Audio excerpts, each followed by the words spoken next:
चरणों में तो फूल चढ़ाने आया हूँ। अपने पापों को हे गुरुवर में माफ कराने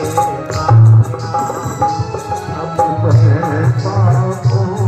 घनश्याम कहाँ है घनश्याम? जरा लाइट दीजिए लाइट। हाँ चारों ओर। गुरुदेव तुम्हारे चरणों में तो फूल चढ़ाने आया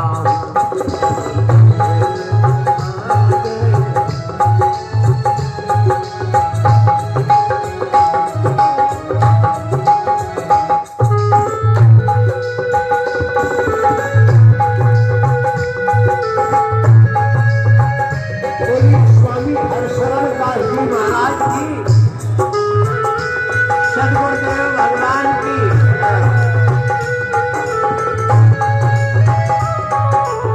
और ये कलमी वाले गुरु जी महाराज की।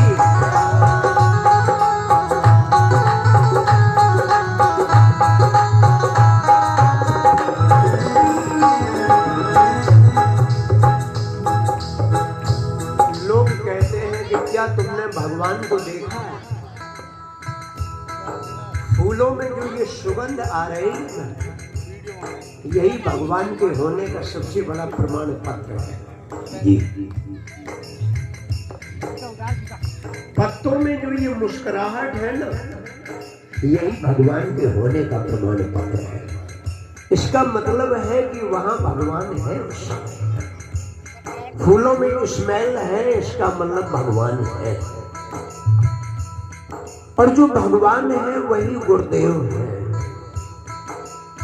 जो गुरुदेव है वही भगवान है, जो भगवान है वही गुरुदेव है। दोनों में कोई फर्क नहीं है जी।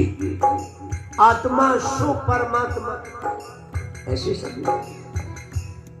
फूलों में तुम्हारी खुशबू है तो मैं तुम्हारी हस्ती है, मैं तुम्हारी खुशबू है,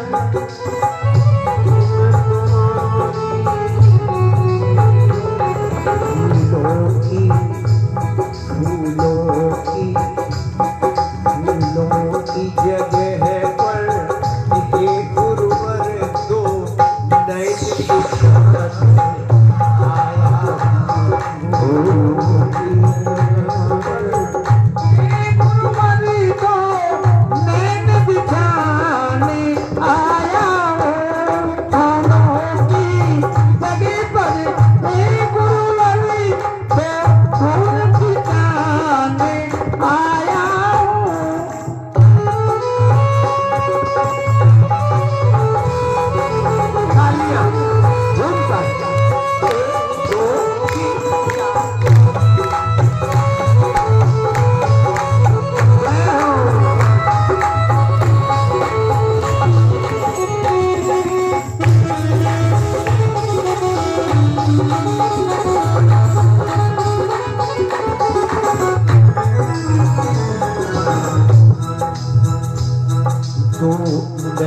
बिछाने आया, हो नैन बिछाने आया, हो बिछाने आया।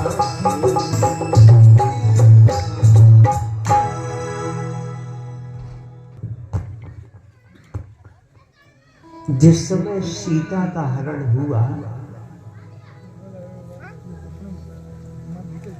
उस समय सीता की खोज करते करते भगवान श्री राम जब आगे बढ़े तो उनकी भेंट देवऋषि नारद से हो गई। अरण्य कांड में रामचरितमानस में ऐसा संकेत मिलता है जी। और नारद जी उनकी ये दशा देख के बहुत दुखी हुए। क्या बताऊं, मैंने मोहवश समझ नहीं पाया और हाय आपको शाप दे दिया। मैं समझ नहीं पाया आप साक्षात परमात्मा। क्रोध में व्यक्ति को बोध नहीं रहता, क्रोध में व्यक्ति को बोध नहीं रहता है। रविंद्रनाथ टैगोर कहते हैं कि जिस प्रकार से उबलते हुए पानी में हम अपने चेहरे को सही तरीके से देख नहीं सकते हैं, उसी तरीके से क्रोध में हम अपने सही विचारों को नहीं समझ पाते। गुरुदेव का हर निर्णय क्यों सटीक होता था? नहीं नहीं बैठे रहो, वर्षा नहीं होगी, क्यों परेशान हो, बादल आए हैं आके चले जाएंगे, यहाँ पानी नहीं गिराएंगे। और वाकई नहीं गिराते। आखिर क्यों? क्योंकि वो जो कुछ भी कहते थे वो अहम भावना को लेके नहीं कहते थे, क्रोध में आकर नहीं कहते थे, सहज भाव से कहते थे। नरेश भैया आए होंगे, पूछो उनसे, खाट कला में कथा हुई और बड़ी परेशानी हुई। शायद ये भी गया था, काला भैया भी गया है शायद, हाँ। और बड़े परेशान वहां के लोग, पानी नहीं बरसा, पानी नहीं बरसा। गुरुजी बोले धीरज रखो, बरसेगा। और 3 दिन हो पाई, इतनी घनघोर वर्षा हुई कि लोगों को बुआई करने का मौका न मिले कि कब खेत थोड़े से सूखे हो हम बुआई करें। ये गुरु महिमा है। जब क्रोध से हट करके हम किसी सलूशन को निकालते हैं, निराकरण करते हैं, निष्कर्ष निकालते हैं, तो जितनी अच्छी समस्या बिना गुस्से के हल हो सकती है, गुस्से में वो समस्या कभी हल नहीं हो सकती। आप कभी देख ले बैठे, गुस्से में तो बिगड़ना ही है, खुद का भी और सामने वाले का।